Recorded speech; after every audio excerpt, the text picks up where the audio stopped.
여러분 안녕하십니까? 광주 MBC 뉴스투데이 시작합니다. 먼저 오늘의 주요 뉴스입니다.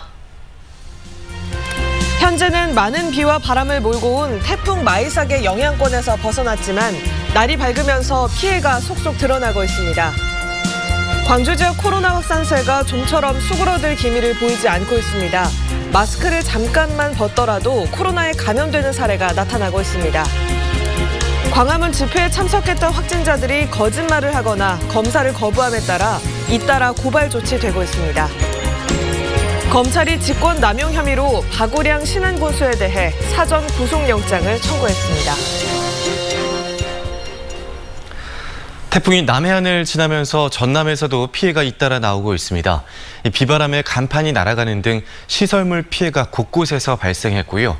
4시간 넘게 정전이 된 곳도 있었습니다. 김한수 기자가 취재했습니다. 어젯밤 태풍이 남해안을 지나면서 거센 비바람이 몰아쳤던 전남. 일찍부터 소형 어선들을 육지로 끌어올리고 시설물을 동여매는 등 대비에 나섰지만 해안가의 나무들은 강한 바람을 이기지 못하고 힘없이 쓰러졌습니다. 태풍이 남해안과 가까워질수록 비바람은 더 거세졌습니다. 이 때문에 전남 지역에선 사고도 잇따랐습니다. 초속 32m의 강풍이 분 여수 거문도에선 4시간 넘게 정전이 발생해 500여 가구가 불편을 겪었고 태풍 북상에 만조까지 겹친 수산시장에선 바닷물이 넘쳐 소방당국이 배수 작업을 벌였습니다. 시설물 피해도 잇따랐습니다. 강한 바람에 택시 승강장이 쓰러지고 상가 건물 셔터가 뒤틀리기도 했습니다. 곡성 등 내륙 지역에도 가로수가 쓰러져 도로를 덮치는 피해도 잇따랐습니다. 전남의 태풍 피해 신고는 현재까지 모두 36건. 그러나 태풍의 길목에 위치했던 섬 지역의 사정은 아직 확인되지 않아 피해는 더 늘어날 것으로 보입니다. MBC 뉴스 김한수입니다. 네, 기상센터 연결해서 자세한 날씨 소식 알아보겠습니다. 이다솔 기상캐스터 나와주시죠. 네, 제10호 태풍 마이삭은 지난 밤사이 우리 지역 부근을 지나갔습니다. 지금은 강원도 부근에서 동해상으로 이동하고 있는 상태입니다. 태풍이 북상하면서 우리 지역은 점차 태풍의 영향권에서 벗어나고 있는 상태입니다. 광주 전남 모든 지역에 내려졌던 태풍특보는 조금 전 모두 해제됐습니다. 그렇다고 해도 오늘 오후까지는 비바람이 계속되겠습니다. 앞으로 예상되는 강수량은 광주 전남 지역에 오늘 낮 3시까지 10에서 40mm고요. 전남 해안 지역에서는 5에서 20mm의 비가 더 내리겠습니다. 바람도 강하게 불겠는데요. 해안 지역에서는 초속 20에서 30m의 바람이 불겠고 내륙 곳곳에서도 초속 10에서 30m의 바람이 예상되고 있습니다. 한편 제10호 태풍 하이선이 북상 중입니다. 월요일 새벽이면 부산 남쪽 해상까지 북상하겠고요. 이후로 우리나라를 관통할 것으로 예상되고 있습니다. 계속해서 태풍에 대한 대비를 하셔야겠습니다. 광주의 아침 기온 21도 안팎으로 어제보다 2도가량 낮게 시작합니다. 한낮 기온 28도로 어제와 비슷하겠습니다. 날씨 정보였습니다. 평소에 마스크를 잘 쓰고 다니다가 식당에서 딱 한 번 벗었는데 같이 밥을 먹은 이들이 집단 감염됐습니다. 좀 줄어드나 싶던 광주 지역 코로나 확진자 수가 좀처럼 수그러들지 않고 있습니다. 김철원 기자입니다. 지난주 목요일 확진 판정을 받은 70대 부부인 광주 346번째와 349번째 확진자. 감염 고리를 아무리 찾아봐도 지금껏 밝혀내지 못해 감염원 미상 환자로 남아 있습니다. 이들 부부의 이동 경로를 살펴보면 마트나 약국, 병원을 다닐 때도 대체로 마스크를 잘 쓰고 다녔습니다. 그랬는데 지난 8월 18일 낮에 들른 식당에서 마스크를 벗었고 이때 이들과 함께 밥을 먹은 노인 3명이 보름이 지나서야 한꺼번에 확진된 것으로 나타났습니다. 나중에 확진된 노인들은 증상이 있었지만 대수롭지 않게 여기고 일상생활을 하다 보름이 지나서야 확진 판정을 받았습니다. 이분의 생각은 항상 내가 이때쯤 여름 감기는 한 번쯤 있어. 또 감기가 기침하면 그냥 감기겠지. 이렇게 하시는 생각은 아니란 생각이 이 코로나를 확산시키는 데 주요한 요인으로 작용을 하고 있습니다. 최근 며칠 한 자릿수에 그쳤던 광주의 확진자 수가 다시 2자릿수대로 올라섰습니다. 그것도 문제지만 정말 걱정인 건 감염 경로가 불분명한 확진자들 비중이 확 높아졌다는 겁니다. 광주 지역 코로나 3차 재유행이 시작된 이후 상무지구 유흥시설 첫 확진자인 217번을 비롯해 학습지 사무실 관련 첫 확진자인 258번과 동광주 클럽 첫 확진자인 288번은 모두 어디에서 감염됐는지 아직도 모릅니다. 현재 방역당국이 파악하고 있는 8월 12일 이후 감염원 미상인 확진자는 11%. 하지만 이들로부터 파생된 확진자까지 포함하면 전체의 48%까지로 늘어납니다. 이처럼 감염원 미상의 확진자들이 급증하자 광주시는 다시금 사회적 거리 두기를 제대로 지켜달라고 호소했습니다. 1980년 5월 보여주었던 광주 공동체의 힘을 다시 한번 발휘해 주십시오. 광주시가 3단계에 준하는 사회적 거리 두기를 하기로 한 9월 10일까지 이제 일주일가량이 남았습니다. 하지만 확진자 수가 이 같은 추세라면 9월 10일 이후에도 사회적 거리 두기가 완화될 것이라는 장담을 할 수가 없을 것 같습니다. MBC 뉴스 김철원입니다. 코로나19에 감염되고도 아무런 증상이 없는 환자가 잇따르고 있습니다. 최근 발생한 확진자 3명 중 1명꼴로 무증상 감염이 나타났는데요. 이런 경우 진단검사 말고는 확인이 불가능한데 감염 고리를 찾는 역학조사가 더 어려워졌습니다. 양현승 기자입니다. 또다시 코로나19 환자가 발생했습니다. 전남 150번째, 151번째 확진자는 지난달 중순 순천의 청암 피트니스에서 75번째 확진자와 접촉했습니다. 지난달 23일 최초 진단검사에서 음성 판정을 받았지만 자가격리 해제 전 검사에서 양성 확진이 나왔습니다. 문제는 이들이 14일간 자가격리를 마치고 마지막 검사에서 양성 판정을 받고 격리 입원 조치된 지금까지도 아무런 증상이 없다는 점. 자가격리 상태여서 추가 접촉자가 없었던 게 다행입니다. 실제 최근 지난달 27일 이후 엿새 동안 발생한 코로나19 환자 41명 가운데 15명이 무증상 감염 상태로 나타났습니다. 급기야 방역당국은 코로나19 지역 감염이 심각한 순천 지역 자가격리자들에 대한 진단검사를 다시 실시할 방침입니다. 현재 순천의 자가격리자는 1,800여 명입니다. 1차, 2차 검사했지만은 3차까지 다 하겠다. 3차까지 완전히 이걸 이제 코로나를 이렇게 나름대로 차단하기 위해서는 3차까지 검사 필요하기 때문에. 이 밖에도 광주의 기원에서 광주 380번째 확진자와 밀접 접촉한 진도군의 60대 남성이 확진되는 등 지역 감염 확산도 계속되고 있습니다. 외출을 자제하고 사람 접촉을 피해야 하는 위기 상황은 오늘도 진행형입니다. MBC 뉴스 양혜승입니다. 수도권에서 코로나19 중증 환자 병상을 확보하는 데 어려움을 겪는 가운데 광주 전남이 탄력적으로 병상을 운용하고 있습니다. 전라남도는 강진, 순천, 목포 의료원을 비롯해 나주 한전 KPS 생활치료시설까지 확보하면서 총 병상 313개, 즉시 사용할 수 있는 병상 174개로 여유로운 상태라고 밝혔습니다. 또 광주시의 일부 경증 환자도 전남의 시설에 격리하고 있다고 설명했습니다. 대신 전남에서 위중한 환자가 발생할 경우 광주에 있는 국가치료 격리병상 등을 활용하기로 광주시와 논의했다고 덧붙였습니다.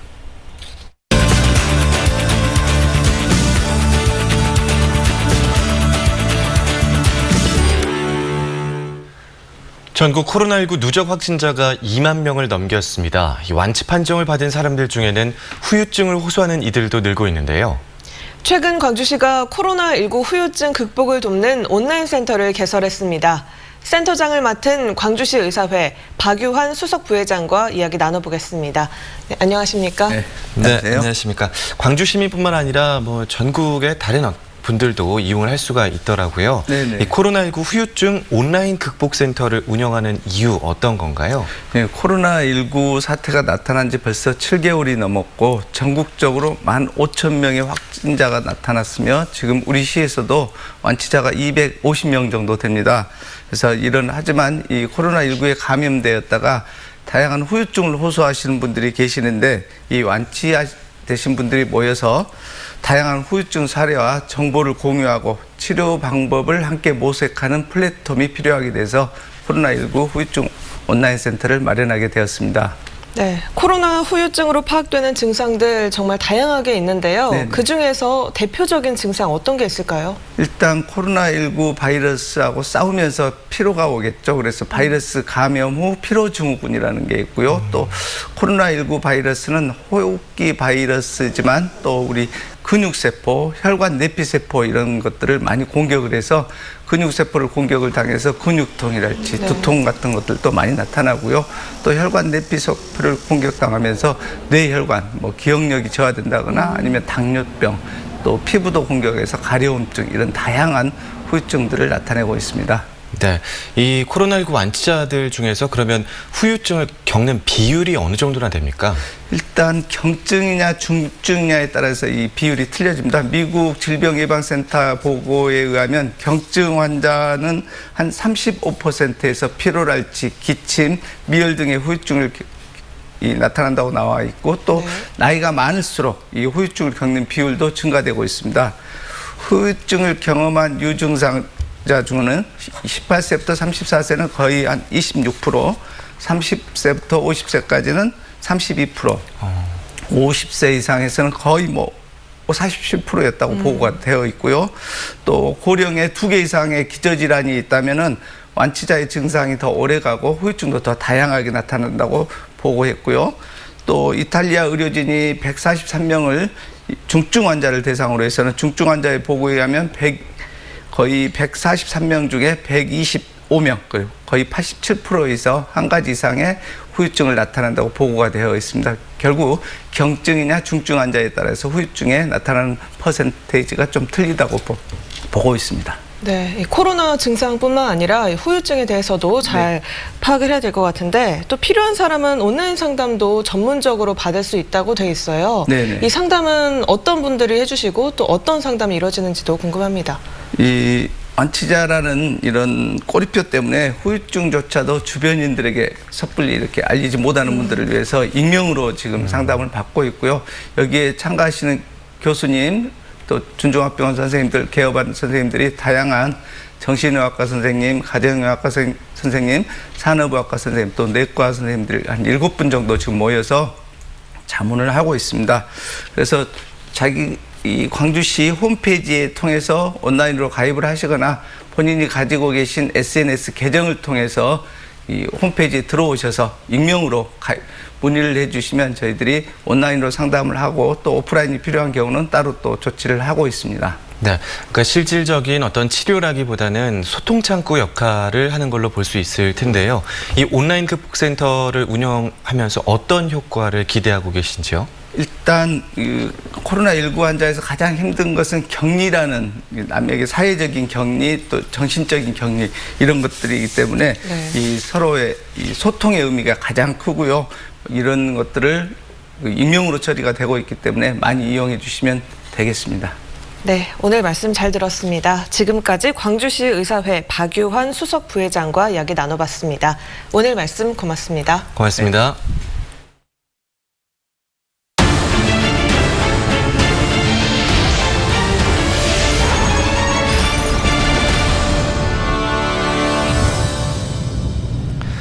광주에서도 광화문 집회와 관련된 확진자들이 계속 나오고 있죠. 직접 다녀왔다가 확진된 이들만 20명에 달하는데요. 코로나19가 이처럼 심각한 상황 속에서 대체 어떤 이유로 광화문 집회에 참석했던 건지 의문이 커지고 있습니다. 우종훈 기자가 취재했습니다. 광복절 광화문 집회발 확진자가 전국에서 나오는 가운데 광주에서도 현재까지는 광화문 관련 확진자들이 여러 그룹들 가운데 가장 많습니다. 직접 다녀왔다 감염된 20명을 비롯해 성림 침례교회 교인을 통한 44명을 더하면 64명에 이릅니다. 코로나가 심각한 상황에 광화문 집회에 왜 간 것인지 확인되지 않은 소문들이 분분합니다. 일부에서는 금전적 이유 때문에, 즉 돈을 받고 간 것이 아닌가 의혹을 제기하지만 광주시는 이들이 자비를 들여 다녀온 사실을 확인했다는 입장입니다. 확진자들을 조사해본 결과 그보다는 신념 때문이라는 게 광주시 설명입니다. 종교적 혹은 정치적 신념에 의해 다녀왔다는 겁니다. 대부분의 광화문 집회에 참석한 사람들은 사랑하는 교회의 신도인 경우가 상당수 있습니다. 직접 다녀온 확진자 20명 가운데 교회 소속의 교인은 7명, 이들 중 조직적으로 집회 참석을 독려한 교회의 경우 전광훈 목사와 관계가 밀접한 것으로 전해졌습니다. 요즘 전광훈 목사님 저에게 별명을 2개를 붙여주셨어요. 하나는 대장, 광주의 대장, 하나는 전당꾼. 그렇게 저한테 별명을 주셨어요. 하지만 광화문 집회 참석의 계기가 오로지 신념에 의한 것인지도 의심스럽습니다. 광화문 집회에 다녀와 놓고도 방역당국에 거짓말을 하거나 숨기는 사례가 잇따르고 있기 때문입니다.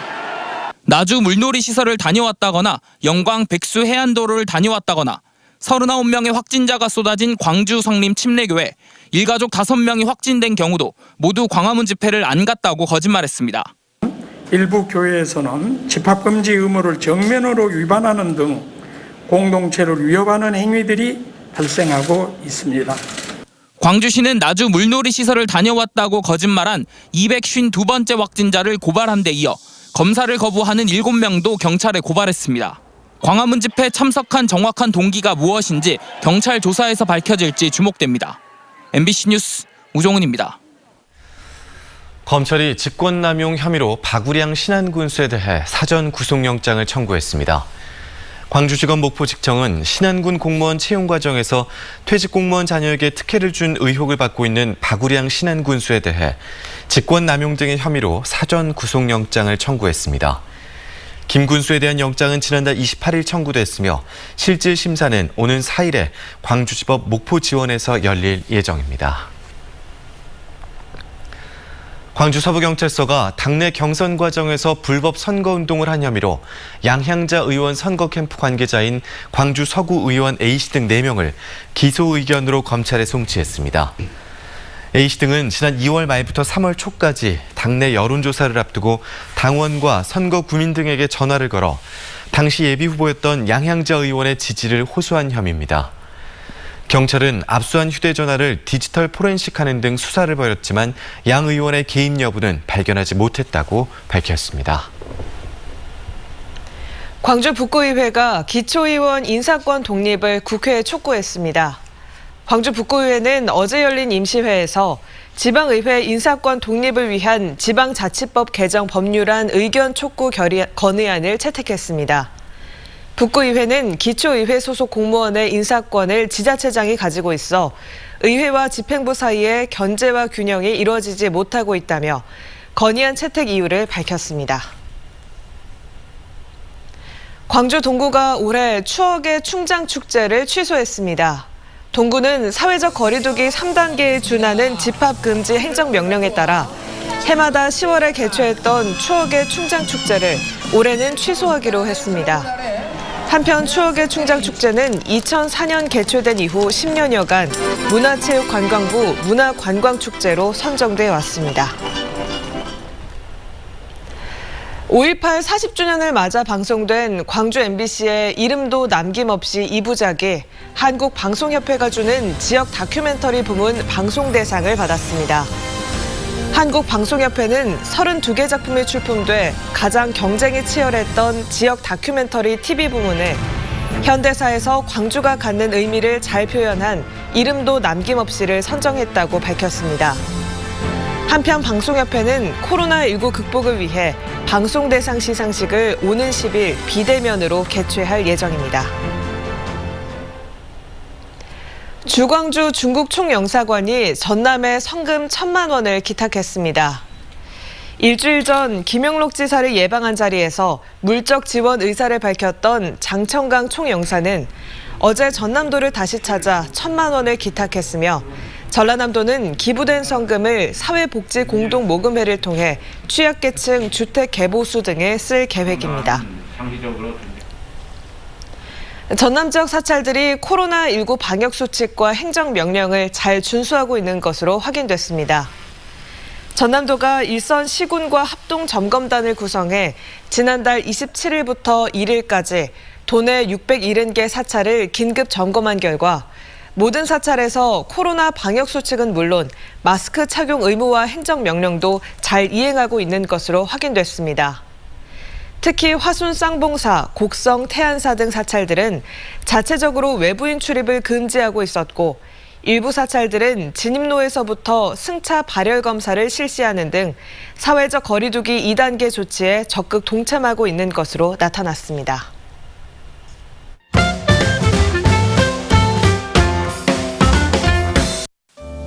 공기 중에 떠다니는 위험 물질을 미리 알 수 있다면 어떨까요? 광주과학기술원 송영민 교수 연구팀이 최근 공기 중 오염물질을 빠르게 감지할 수 있는 센서를 개발했습니다. 박테리오파지를 이용한 이 센서는 미세한 변화도 감지하고 대량 생산도 가능해 향후 특정 바이러스나 병원균 탐지 키트로도 활용될 수 있다는데요. 해당 연구는 국제학술지 어드밴스드 사이언스 21일자 온라인에도 게재됐습니다. 오늘부터 수능 원서 접수가 시작됩니다. 응시원서는 수험생 본인 제출이 원칙이지만 코로나19 확진자나 자가격리자는 대리 접수가 가능한데요. 대리 접수를 하려면 여권용 사진 2장과 응시 수수료, 신분증 외에도 가족관계 증명서, 주민등록등본, 대리 접수 서약서, 코로나19 관련 자가격리 통지서가 필요합니다. 한편 코로나19 확진자는 병원이나 생활치료시설에서, 격리 수험생은 따로 마련된 수험장에서 시험을 치릅니다. 서예가 아버지 밑에서 자랐지만 딸이라는 이유로 서예와 그림을 배울 수 없었던 어느 여성 작가가 뒤늦게 묵화를 피웠습니다. 박춘자 작가의 수묵 산수화 전시가 전남 여성가족재단 블로그와 유튜브에서 열리고 있는데요. 아름답고 장엄한 남도의 사계절을 정교한 수묵화로 만날 수 있습니다. 기억을 주제로 한 미디어 작품들도 온라인으로 공개되고 있습니다. 광주문화재단 미디어아트 레지던스 기획 전시 층간기억인데요. 기억을 층층이 쌓인 형태로 표현해 다양한 이야기를 들려줍니다. 광주문화재단 TV 유튜브 채널과 미디어아트 플랫폼 누리집에서 관람할 수 있습니다.